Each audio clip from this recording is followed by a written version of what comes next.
쌤들 전부 다 야 너 뽑아줄게 막 이렇게 하시더라고요. 시사 상식과 그 이론을 접목시키는 그 과정이 가장 중요하다고 생각을 해요. 제가 한번 최고의 아웃풋이 되어보도록 하겠습니다. 이제는 말할 수 있다 타임을 한번 가져봅시다. 정외과로 진학한 것을 후회하신 적이 있으십니까? 하나 둘 셋 하면 같이 해볼까요? 하나 둘 셋. 저희는 모두 X입니다. 저는 그저 이 학문이 너무 고팠고 이제 진학을 하고 나서는 제가 이 배우는 지식을 토대로 세상을 바라보는 눈이 넓어지는 게 너무 재밌었던 것 같아요. 사실 정외과가 다른 과와의 시너지가 굉장히 잘 일어나는 학문이에요. 뭐 예를 들어서 요즘은 통계학과랑 정치외교학과가 복전이 되어서 뭐 정치 자료를 빅데이터를 통해 분석한다던가 이렇듯 다양한 학문과 융합적인 시너지 효과가 거대하기 때문에 저는 되게 만족스럽게 다니고 있습니다. 저도 어렸을 적부터 이제 외교관이라는 꿈을 가지고 정치외교학과를 진학을 희망을 했기 때문에 학과에 대한 선택을 후회한 적은 없는 것 같고요. 이제 소통하는 거랑 사람들을 만나는 거를 원천적으로 좋아하는 ESFJ 사교적인 외교관이기 때문에 저 학과 수업이나 뭐 활동이랑도 잘 맞는 것 같습니다. 네, 이렇게 정외과 좋습니다, 여러분. 여기로 오세요. 여기 나무위키 카테고리를 보면 정치인 하고 물음표 이렇게 써져 있는데 읽어봅시다.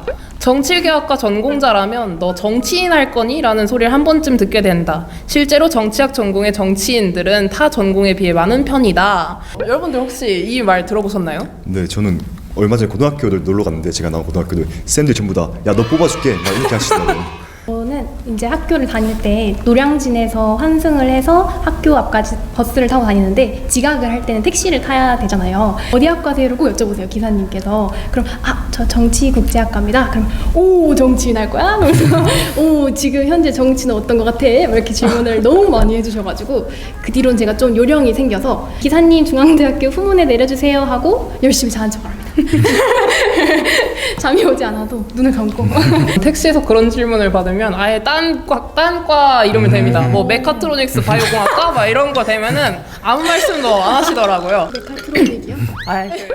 정치인 할 거니 왜 다른 주변 반응을 한번 살펴보면 제가 20학번인데 학교를 다니는 동안 일단 총선이 있었고요. 이번에 대선이 있었고 6월 1일에 지선이 있죠. 이 두 번의 선거 기간 동안 정말 지겹게 나 누구 뽑아야 돼? 라는 질문을 정말 많이 들었어요.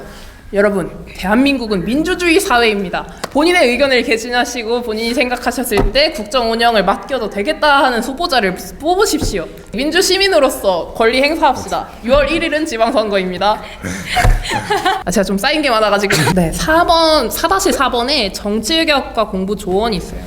여기 큰 제목들을 보면 이론과 시사상식의 균형을 갖추자. 시사상식과 그 이론을 접목시키는 그 과정이 가장 중요하다고 생각을 해요. 그래서 저도 근데 1학년 때 딱 입학을 했을 때는 좀 감이 안 오는 거예요. 시사를 뭐 어디서부터 어떻게 봐야 되고 이거를 내가 어떻게 받아들여서 나의 의견을 어떻게 형성을 해야 될지 좀 어려움이 있었는데 그럴 때는 이제 냅다 이제 신문이랑 뉴스를 보기보다는 이제 유튜브에서 뭐 지식 해적단, 뭐 지식 한 잔 또는 조승연의 탐구생활 이런 식으로 좀 영화나 아니면 문화 같은 거랑 이제 세계사를 접목시키거나 아니면 뭐 전쟁사, 국제 관계사 이런 것들을 좀 쉽게 재미있게 풀어주신 그런 콘텐츠들을 통해서 먼저 그 개과를 한번 머릿속에 익혔고 그러다 보니까 자연스럽게 시사에 좀 관심과 흥미가 생겨서 뉴스도 먼저 찾아보게 되고 또 그런 시사 이슈들도 검색해보고 하게 된 것 같습니다.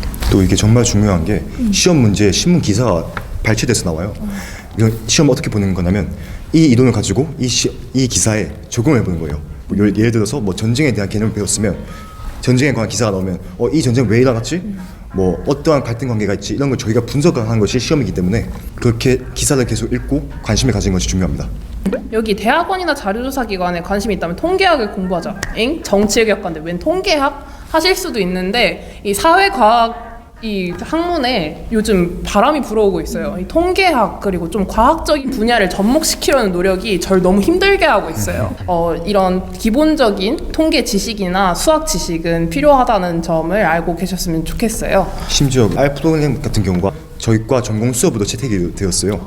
그렇기 때문에 이렇게 정치외교학과에서도 뭐 수화 통계학 같은 것이 잘 쓰이고 있으니까 그 점 알아두셨으면 좋겠습니다. 네, 조별 과제도 할 말이 많죠. 한번 읽어보겠습니다. 팀플 많기로 악명 높은 경영학과만큼은 아니지만 정치외교학과 전공 수업의 팀플도 만만치 않게 많은 편이다. 여기에 대해서 하실 말씀이 있으십니까? 팀플 하다 보면 저랑 다른 생각을 가진 학우분들이 많잖아요.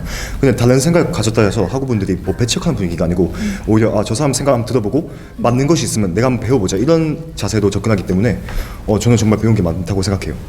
아무래도 이제 활발하게 토론을 하게 되다 보니까 팀플도 원활하게 진행됐던 경우가 많은 것 같습니다. 네, 지금까지 정치외교학과 나무위키를 한번 읽어봤습니다. 소감 한 말씀씩 해주실 수 있으실까요? 사실 이제 단연이라는 시간이 흘러서 뭐 정치 외교학을 전공을 하고 있다는 사실을 가끔씩 깜빡깜빡하기도 하는데 오늘 한번 이렇게 정치 외교학은 무엇인지 그리고 내가 어렸을 적부터 어떤 꿈을 가지고 정치 외교학과에 진학했는지를 떠올려 볼 수 있던 시간이었던 것 같고요. 실제 경험담을 이렇게 말씀을 해드리면서 많은 중고등학생 여러분들에게 도움이 되었으면 하는 바람입니다. 제가 여기를 진학하기 전에 갖고 있었던 이런 열정들과 그런 부족했던 부분들을 다시금 채울 수 있는 소중한 시간이 되었던 것 같아요. 현실과 실제로 경험하는 것은 좀 괴리가 있거든요. 그렇기 때문에 꼭 정치외교과에 오셔서 직접 한번 느껴보셨으면 합니다. 감사합니다. 느껴보셨으면 합니다. 이렇게 정치외교학도 두 분 그리고 정치외교학과 재학 중인 저까지 이렇게 3인방이 모여서 정외과에 대한 이모저모를 털어놓는 시간이었습니다. 딩고딩 모여라 정외과로. 수고하셨어요. 저희 이제 갑시다. 네? 아 굿즈? 굿즈요? 와. 네, 개봉해봅시다. 우와, 이게 뭐예요?